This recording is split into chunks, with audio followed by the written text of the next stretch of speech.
Hello guys, അങ്ങനെ ഒരു നീണ്ട ഇടവേളയ്ക്ക് ശേഷം ഞാൻ വീണ്ടും ജെമിയിലോട്ട് പോവുകയാണ്. ഇതാണ് ഇവിടുത്തെ ഹോസ്പിറ്റൽ. അത്യാവശ്യം ചെറുതാണെന്ന് തോന്നുമെങ്കിലും അകം കാണാൻ വേണ്ടി നല്ല വലുതാണ്.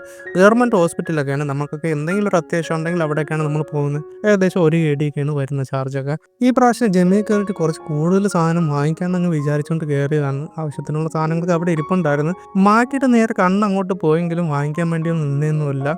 എന്താണെന്ന് അറിയത്തില്ല. മാഗി മൊത്തം നിർത്തിയിട്ട് ഇപ്പോൾ ഏകദേശം 3 മാസമായിട്ടുണ്ട്. നമ്മളൊരു സബ്സ്ക്രൈബർ ബ്രദർ തന്നെ പറഞ്ഞിട്ടുണ്ട് മാഗി കഴിക്കുന്നത് നല്ലതല്ലെന്ന്. അതുകൊണ്ട് അന്ന് തന്നെ ഞാൻ നിർത്തിയതാണ്. അതിനുശേഷം ഞാൻ പിന്നെ കഴിച്ചിട്ടൊന്നുമില്ല. തേരാപ്പാര നടന്ന സാധനങ്ങളെല്ലാം വാങ്ങിച്ച് ബില്ല് അടിച്ചിട്ട് നേരെ റൂമിൽ വന്നു കഴിഞ്ഞപ്പോൾ നമുക്കുള്ള ഫുഡ് കഴിക്കാനുള്ള സമയമൊന്നും ആയിട്ടില്ല. ഏകദേശം രാത്രിയൊക്കെ ആയപ്പോഴാണ് നമ്മൾ ഫുഡ് കഴിക്കാൻ വേണ്ടിയത്. ഇന്ന് എന്തായാലും അവർ പുറത്തുനിന്ന് ഓർഡർ ചെയ്ത് തന്നതൊന്നുമില്ല. ബാബയ്ക്ക് വേണ്ടി ഓർഡർ ചെയ്ത് അതിൽ പകുതി ഞാൻ എടുത്ത് കഴിച്ചിട്ടുണ്ടായിരുന്നു. പുള്ളിക്കാരന് പകുതി മതിയെന്ന് പറഞ്ഞുകൊണ്ട്. പ്രത്യേകിച്ചൊന്നും പറയില്ല, മുട്ട വെച്ചിട്ട് ഉണ്ടാക്കിയ ഒരു സാൻഡ്വിച്ച് ആയിരുന്നു. എന്തായാലും കഴിക്കാൻ നല്ല ടേസ്റ്റും ഉണ്ടായിരുന്നു. കഴിച്ച് വയറ് നിറച്ചു. നിങ്ങൾക്ക് വീഡിയോ ഇഷ്ടപ്പെട്ടെന്ന് വിചാരിക്കുന്നു. അടുത്ത നല്ല വീഡിയോയുമായി വീണ്ടും കാണാം. Bye guys.